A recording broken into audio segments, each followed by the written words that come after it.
Hey, what's up? This is Antonio Thompson coming to you from Brooklyn, New York. And I've got a question for you. Are you new to the network marketing industry?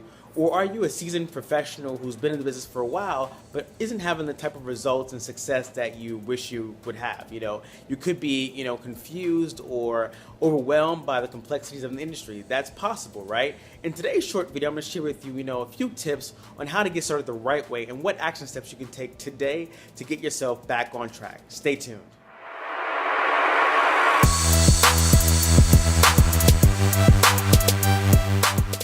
So quite often when we join the industry, we have this question, how much money can I make in the next 30 days? Now I think this is a valid question.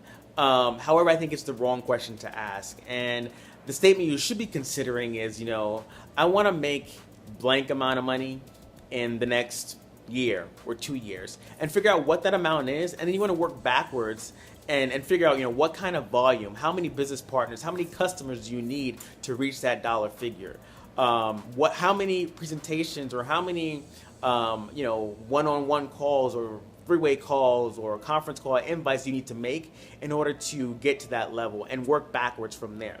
Now, today I'm going to share with you, some tips. And if you've been in the industry for a while and you haven't been active, you kind of been stagnant and not actually doing the work, these tips may help you, and they should help you to get you back on the horse and get you going again. And if you're new to the industry, these tips will actually help you get started and get started the right way, right? So tip number one is you want to actually go through your company's training material, right? So most companies have a quick start guide that will show you exactly what to do to get started. There's probably some training videos that you can go through. Make sure you go through those resources so you understand, what your company has to offer. You understand the comp plan. You understand the leadership and the mission and vision of the organization. You don't need to know everything, but you need to know a little bit about your company before you even start to share it with people. The second thing I want to say is that you want to treat your business like a business. You've probably heard this countless times by your upline sponsor. And what I mean by this is you want to actually set business hours, right? Even if it's 1 hour a day, what you can actually give to your business, make sure for that 1 hour a day you have no distractions and that you're completely focused on what you have to do in order to get things done, right? So set time aside, put the kids away, let them know you can't be disturbed at this point because you're working on your business, and really focus and work on your business. And the last thing I'm going to share here in this video, and you can read the rest of the tips at my blog at AntonioRThompson.com. The third thing I want to mention here is you want to focus and be sure to focus on the income producing activities that are going to get you the results in your business, right? And I know that, there are 5 things that you should actually be doing on a daily basis consistently, and they are, personal development. That means growing your mind. So listening to some podcasts, listening to, folks like Zig Ziglar, Jim Rohn, Robert Kiyosaki, Les Brown.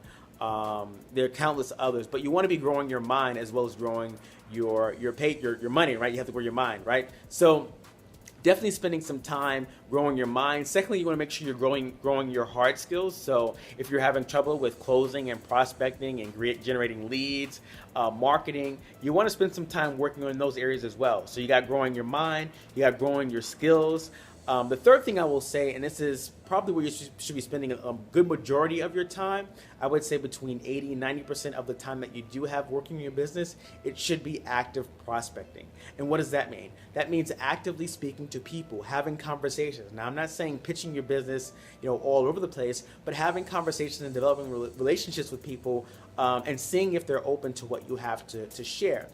The other thing I would mention you should be doing consistently is passive marketing.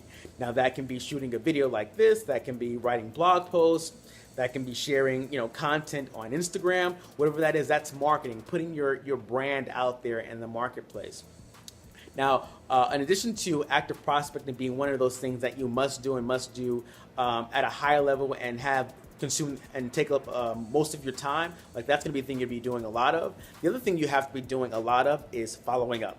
Right, the fortune is in the following up. If you're not following up with the people you talk to, you're not making any money. So follow-up is key.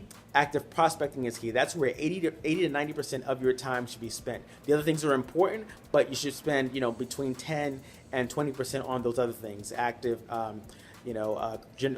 mindset, skills development, and marketing. But the bulk of your work should be in active prospecting and follow-up. So I hope you got some value out of this short video. And if you did, please like it, share it, and comment on it. And if you want to know, how top earners actually generate the type of income that they do, my friend, my buddy Steve Jaffe did a cool webinar several weeks ago on how, to reach 6 figures in 6 months. And I think it's pretty cool. You should check it out. Click the link at the end of this video. Check it out, watch it, and also read the full blog posted at AntonioRThompson.com. I share some other tips as well. Take care, and I'll see you in the next video. Peace.